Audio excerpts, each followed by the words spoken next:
Hello friends. हम profit loss पढ़ रहे थे और ये हमारी 5th क्लास है। अब से पहले इसकी 4 क्लासें हो चुकी है जो आपने देखी होंगी और आपको कॉन्सेप्ट समझ में भी आया होगा। आज का पहला क्वेश्चन है, यदि 10 संतरों का विक्रय मूल्य 12 संतरों के क्रय मूल्य के बराबर हो तो लाभ प्रतिशत ज्ञात कीजिए। तो सबसे पहले हम लिखेंगे 10 संतरों का एसपी विक्रय मूल्य जो कि बराबर है 12 संतरों के क्रय मूल्य सीपी के। तो हमेशा एसपी बाई सीपी का रेशो निकालेंगे। तो ये हो गया 12/10। चाहे यहीं से निकाल लो या इसको सिंप्लीफाई करेंगे तो ये आएगा 6/5। 5 की वस्तु 6 में बेची, कितने का लाभ? एक का लाभ हो रहा है 5 पे, तो परसेंट में कितना होगा? 20%। ये हमारा लाभ रहेगा। नेक्स्ट क्वेश्चन है, यदि 40 वस्तुओं का विक्रय मूल्य 50 वस्तुओं के क्रय मूल्य के बराबर है तो लाभ अथवा हानि कितने प्रतिशत होगी? सबसे पहले 40 का एसपी है जो कि बराबर है 50 के सीपी के। तो हम एसपी अपॉन सीपी निकालते हैं। यह आ गया 50 बटे में 40, 0 से 0 गया। 4 की वस्तु 1 में, 1 का लाभ हुआ 4 पे, परसेंट के लिए 100 से गुना, तो ये आ गया 25%। और ये लाभ है, तो इनमें जो आंसर रहेगा ये 25% लाभ। नेक्स्ट क्वेश्चन है, 72 वस्तुएं बेचने पर 8 वस्तुओं के विक्रय मूल्य के बराबर हानि होती है तो हानि प्रतिशत ज्ञात कीजिए। अब जब इस टाइप का क्वेश्चन आ जाए तो 72 वस्तुएं बेचने पर मतलब 72 का जो एसपी है, ये वस्तुएं तभी बेच सकते हैं अपन 72 जब उसने पहले 72 खरीदी होगी, तो हम मानेंगे इक्वल में 72 सीपी। अब आगे दिया है 8 वस्तुओं के विक्रय मूल्य के मतलब एसपी के बराबर हानि हो जाती है। जब भी हानि होगी तो घटाएंगे, लाभ होगा तो ऐड करेंगे, और जो भी घटाना या ऐड करना है वो इसी साइड में होगा, दूसरी साइड जहां हम मानेंगे कि हमारे पास पहले से इतनी वस्तुएं थी तभी हमने बेची। तो ये 8 वस्तुओं के एसपी के बराबर हो गया। ठीक है, हमारी इक्वेशन बन गई 72 SP equal 72 CP minus 8 SP. तो अब एसपी एसपी को एक साइड कर लेंगे तो ये इधर आएगा, तो 80 एसपी इक्वल टू 72 सीपी। हम रेशो निकालते हैं एसपी अपॉन सीपी का। ये आ गया 72 और ये आ गया 80। तो ये 8 से गया 9 पे, 8 से गया 10 पे। 10 की वस्तु 9 में बेची, 1 का लॉस हो गया, कितने पे? 10 पे इंटू 100, तो ये 10% लॉस होगा। नेक्स्ट क्वेश्चन है, 17 गेंदों को 720 रुपए में बेचने पर 5 गेंदों के क्रय मूल्य के बराबर की हानि हुई तो एक गेंद का क्रय मूल्य ज्ञात कीजिए। अब 17 बॉल्स उसने बेची है मतलब एसपी। ये कब बेच सकता है? जब हमारे पास पहले से 17 बॉल हो। अब आगे लिखा है 5 गेंदों के क्रय मूल्य के मतलब सीपी के बराबर ही क्रय मूल्य सीपी होता है। 5 गेंदों के क्रय मूल्य के बराबर इसको लॉस हो गया, तो एक गेंद का क्रय मूल्य ज्ञात करना है। तो ये हो गया 17 एसपी इक्वल टू 12 सीपी। हम निकालेंगे एसपी अपॉन सीपी। ये आ गया 12/17। ठीक है, अब आगे जो हमें दिया हुआ है 17 जो बॉल है उनका एसपी है 720।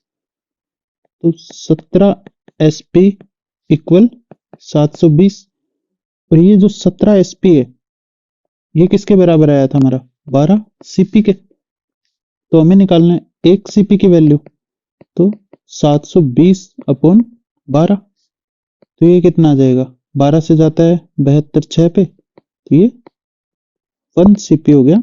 एक बॉल का क्रय मूल्य हो गया 60 रुपए। नेक्स्ट क्वेश्चन है 38 गेंदों का को 2240 में बेचने पर सबसे पहले 38 का एसपी, और ये तभी बेच सकते हैं जब हमारे पास 38 हो सीपी में। बेचने पर 6 गेंदों के क्रय मूल्य के बराबर हानि हुई, तो 6 क्रय मूल्य होता है सीपी, इसके बराबर हानि हो गई। ये बना 38 एसपी इक्वल 32 सीपी। अब जो आगे दिया हुआ है 38 गेंदों का जो एसपी है वो 2240 है, तो हम इसकी जगह सीधा लिख सकते हैं 2240, जो कि 32 का सीपी है, और हमें एक गेंद का क्रय मूल्य ही निकालना है। तो 1 सीपी कितना आ गया एक गेंद का, 2240 बटे में 32, तो ये जीरो तो आएगा ही आएगा पीछे। 240 में कितने पे जा रहा है,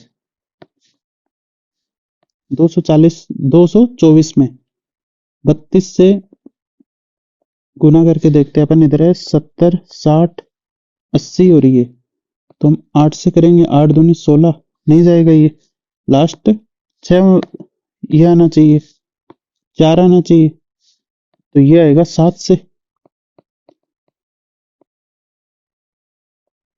ये आ रहा है, तो ये 70 रुपीज आ जाएंगे। हमारा आंसर होगा 70 रुपीज। नेक्स्ट क्वेश्चन है किसी पुस्तक की 12 प्रतियों को 1800 में बेचने पर, तो सबसे पहले लिखेंगे 12 एसपी इक्वल टू, कब बेच सकते हैं जब हमारे पास 12 सीपी हो तभी, को बेचने पर 3 प्रतियों के लागत मूल्य के बराबर लाभ होता है। तो लाभ हुआ इस बार, तो ऐड करेंगे 3 सीपी, लागत मूल्य क्रय मूल्य ये एक ही चीज होती है। तो 12 SP equal to 15 CP, SP upon CP आ गया 15 अपॉन 12। आगे पूछा है पुस्तक की एक प्रति की लागत मूल्य कितना होगा, तो यहां हमें 12 का दे रखा है, तो इसकी जगह हम रख देंगे 1800, तो इक्वेशन बन जाएगी 15 सीपी इक्वल टू 1800। तो एक का सीपी कितना आएगा, इसको लिख लेंगे 18 इंटू 100 बटे में 15, 3 से गया 5 पे, 3 से गया 6 पे, 5 से गया 20 पे, ये आ गया 120 रुपीस। नेक्स्ट क्वेश्चन है हमारा एक व्यक्ति 80 किलोग्राम चावल खरीदता है, तो ये 80 ही बेचेगा, और ये 80 किलोग्राम चावल बेचने पे उसको 30 किलोग्राम के लिए किया गया भुगतान के बराबर लाभ हो गया। 80 उसने खरीदे थे, 80 बेच दिए, लाभ जो हुआ है वो 30 किलोग्राम के भुगतान के बराबर, मतलब इसने जो भुगतान किया इसके लिए वो सीपी हो गया। तो ये हो गया 80 SP equal to 110 CP, zero से जीरो गया, एसपी अपॉन सीपी आ गया 11 बटे 8, 3 का लाभ हुआ 8 पे इंटू 100, 1 बटे 8 होता है 12.5, और 3 से गुना होते ही 37.5%। नेक्स्ट क्वेश्चन है, और ये एक नेक्स्ट टाइप भी मान सकते हो आप इसको, एक्स एन आर वाई की दर से खरीदे। सबसे पहले एक्स एन आर को वाई रुपीज की दर से खरीदा, तो ये सीपी हो गया। एसपी क्या है, वाई एन आर एक्स की दर से बेच दिए, y n r x rupees की दर से इसने बेच दिए। पर हम इसको तभी सोल्व कर सकते हैं जब खरीदी और बेची ये दोनों क्वांटिटी सेम हो, तो इनको सेम करने के लिए ऊपर हम y से गुना करेंगे, x इंटू वाई। अब कभी भी एक तरफ गुना नहीं होता, दोनों तरफ होगा, तो ये हो जाएगा वाई स्क्वायर रुपीज। इसको x से करेंगे एक्स वाई, ये हो जाएगा एक्स स्क्वायर रुपीज। अब हमें दिए x बड़ा है y से, तो एक्स स्क्वायर में बेचा है और वाई स्क्वायर में खरीदा था, प्रॉफिट हुआ। तो प्रॉफिट परसेंट निकालने के लिए क्या करते हैं, SP minus CP upon CP, और परसेंट 100 के लिए, तो ये इसमें भी है और ये इसमें भी है, तो इनमें से कोई भी एक आंसर हो जाएगा x square minus y square और बटे में वाई स्क्वायर। अब इसको करने का एक दूसरा तरीका है, हमने एक चीज सीखी थी रुपीज अपॉन क्वांटिटी, तो हम लिखेंगे सीपी एसपी। अब देखो पहले के लिए रुपीज है वाई और खरीदी कितनी एक्स क्वांटिटी में। अब दूसरा क्या किया इसने, रुपीज है एक्स और वाई में क्वांटिटी थी जो बेच रहा था। अब इसको तिरछा गुना करेंगे हम, तो ये आ जाएगा वाई स्क्वायर और ये एक्स स्क्वायर, जो कि हमारा एसपी था और ये सीपी था। ये रेशियो डायरेक्ट निकल गया, तो इससे हम लिख सकते हैं x square minus y square upon y square. तो हम क्वेश्चन जब भी करेंगे इस तरीके से करेंगे। तो नेक्स्ट क्वेश्चन है हमारा, सबसे पहले लिखें सीपी और एसपी। 2 रुपए में 7 की दर से खरीदता है, 2 रुपए में 7 की दर से खरीद लिया, 3 रुपए में 8 की दर से बेच दिए, 3 रुपए में 8 की दर से बेच दिए। अब इनको तिरछा गुना कर देंगे, तो ये हो गया 16, ये हो गया 21। अब इनका ये आ गया 5 बटे 16 इंटू 100, तो 1/16 होता है, ये 6 के पास होता है, और इंटू 5 करेंगे तो 30 या इसके अराउंड को आंसर आएगा। ये नहीं हो सकता, ये भी नहीं हो सकता, और प्रॉफिट हो रहा है और यहाँ लॉस हो रहा है, तो हमें प्रॉफिट हो रहा है यहाँ पे, तो आंसर होगा 31.25% प्रॉफिट। नेक्स्ट क्वेश्चन है, 8 रुपए में 9 की दर से केले खरीदता है, तो सीपी ये हो गया एसपी, 8/9, और 9 में 8 की दर से बेच देगा, 9 में 8 की दर से, तो ये हो गया 64, ये हो गया 81। तो ये डिफरेंस कितना आया, 80 तक 16, एक 17 का, 17 का डिफरेंस आया 64 पे इंटू 100।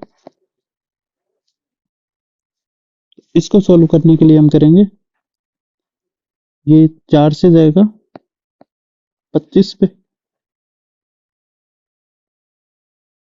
और ये जाएगा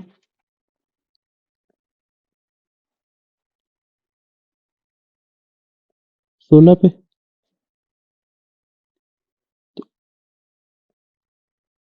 ये आ जाएगा आपका 26.56%।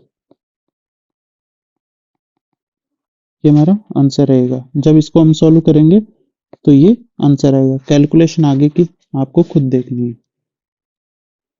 नेक्स्ट क्वेश्चन है, एक व्यक्ति 1 रुपए में 11 की दर से संतरे खरीदता है, कॉस्ट प्राइस और ये सेलिंग प्राइस।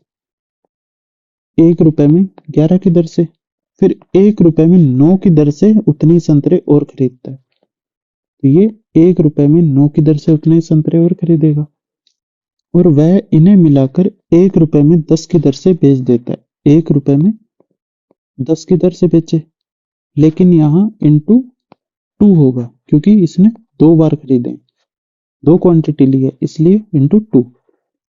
ये कितना बनेगा 99, और ऊपर बनेगा 20, एलसीएम ले लिया और ऐड कर दिया, और ये हो गया 1/5, 2 से गया 5 पे। अब इसको तिरछा गुना करेंगे तो ये आ गया 100 और ये 99।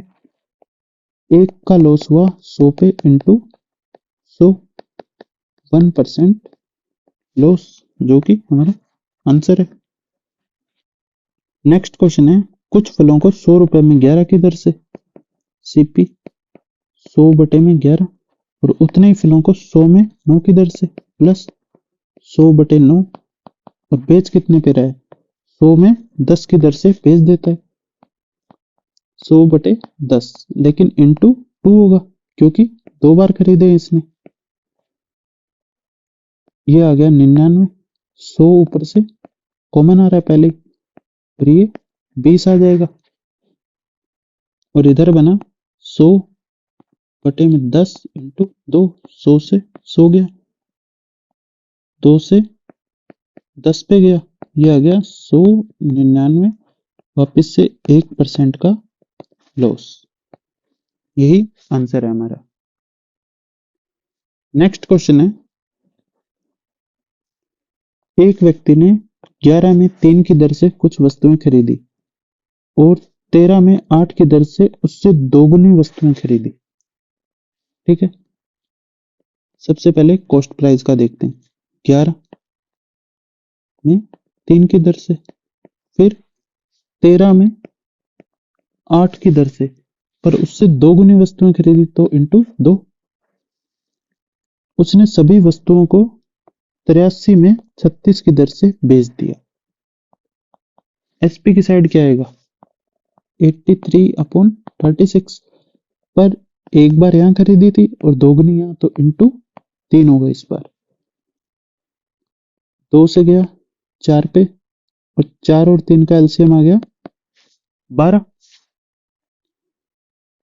तो यहाँ पे 4 से गुना होगा 44, प्लस यहाँ पे 3 से 39, और ये 3 से गया 1 और 2 12 पे, ये आ गया 83/12। दोनों साइड 12 ही है, तो ये कट हो जाएगा। तो ये हो गया 83, और ये कितना हो गया 9, और 4 13 का 3, ये भी आ गया 83। तो यहाँ नो प्रॉफिट नो लॉस।